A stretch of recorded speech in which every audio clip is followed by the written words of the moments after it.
Berikut adalah penjelasan singkat, padat, dan jelas mengenai keputusan Bank Indonesia BI menahan suku bunga acuan di tengah pelemahan 3 pelemahan. Suku bunga BI ditahan di tengah pelemahan rupiah. Bank Indonesia BI telah memutuskan untuk mempertahankan suku bunga acuan BI rate di level yang sama seperti diumumkan pada rapat Dewan Gubernur atau RDG tanggal the 18th to the 19th of November. Suku bunga dipertahankan di 4,75%. Keputusan ini diambil di tengah pelemahan nilai tukar rupiah yang berada di sekitar 16.751 rupiah per dolar AS. Alasan BI menahan suku bunga BI rate. Keputusan untuk menahan suku bunga, meskipun rupiah sedang tertekan, memiliki tujuan utama, stabilitas. Menjaga stabilitas paras rupiah. Langkah ini dilakukan sebagai fokus kebijakan jangka pendek untuk menstabilkan nilai tukar rupiah di tengah ketidakpastian global yang masih tinggi. Menarik investasi asing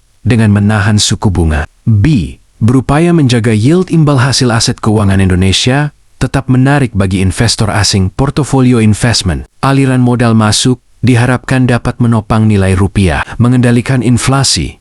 Meskipun inflasi diperkirakan tetap rendah dalam target sekitar PM, penahanan suku bunga juga berfungsi sebagai jangkar untuk menjaga inflasi dan mencegah kenaikan harga-harga. Mencermati transmisi kebijakan. B. Ingin mencermati efektivitas transmisi kebijakan moneter longgar, penurunan suku bunga yang telah dilakukan sebelumnya terhadap pertumbuhan kredit dan ekonomi. Pelemahan 24 16.751 rupiah dan peran faktor eksternal. Pelemahan rupiah ke level sekitar 16.751 rupiah per dolar Amerika Serikat. Sebagian besar disebabkan oleh faktor eksternal atau sentimen pasar global, bukan hanya fundamental ekonomi domestik. Ketidakpastian global, pasar keuangan global kembali meningkat ketidakpastiannya. Dampak shutdown pemerintah AS, penutupan sementara temporary government shutdown. Pemerintah Amerika Serikat AS meningkatkan permintaan global terhadap aset safe haven.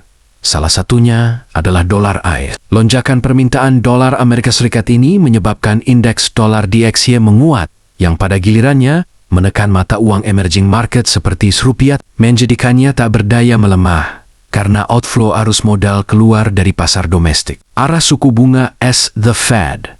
Pasar juga mencermati kebijakan moneter Federal Reserve, the Fed. Adanya shutdown dan kondisi pasar tenaga kerja AS yang masih lemah akibat kebijakan tersebut diperkirakan akan mendorong the Fed untuk menunda pemangkasan suku bunga yang membuat dolar Amerika Serikat tetap perkasa. B. Menahan suku bunga untuk melawan tekanan eksternal dan menjaga agar rupiah tidak tertekan lebih dalam sambil menunggu meredanya ketidakpastian global, terutama dari kebijakan fiskal dan moneter di AS.